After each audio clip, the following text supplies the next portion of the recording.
The book of Joshua chapter 11.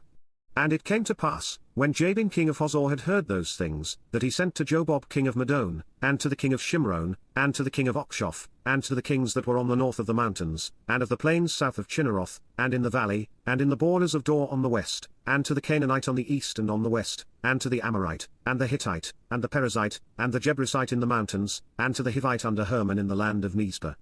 And they went out, they and all their hosts with them, much people, even as the sand that is upon the seashore in multitude, with horses and chariots very many.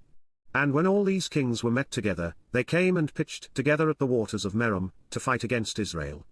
And the Lord said unto Joshua, Be not afraid because of them, for tomorrow about this time will I deliver them up all slain before Israel, thou shalt huff their horses, and burn their chariots with fire. So Joshua came, and all the people of war with him, against them by the waters of Merom suddenly, and they fell upon them.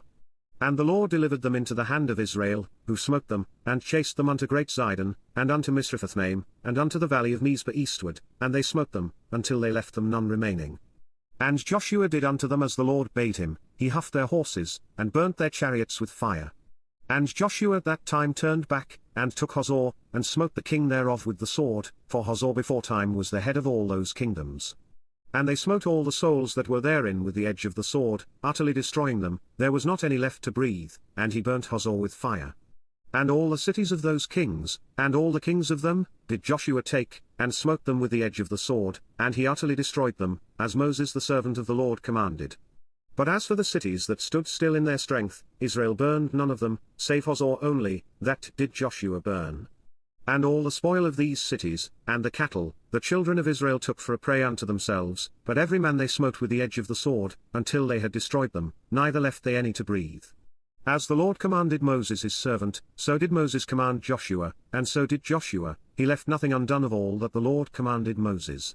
So Joshua took all that land, the hills, and all the south country, and all the land of Goshen, and the valley, and the plain, and the mountain of Israel, and the valley of the same, even from the Mount Holok, that goeth up to Seir, even unto Baalgad in the valley of Lebanon under Mount Hermon, and all their kings he took, and smote them, and slew them. Joshua made war a long time with all those kings.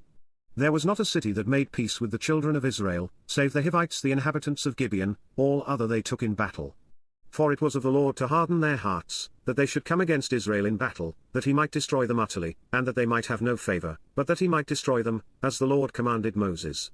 And at that time came Joshua, and cut off the Anakims from the mountains, from Hebron, from Debir, from Onab, and from all the mountains of Judah, and from all the mountains of Israel, Joshua destroyed them utterly with their cities. There was none of the Anakims left in the land of the children of Israel, only in Gaza, in Gath, and in Ashdod, there remained.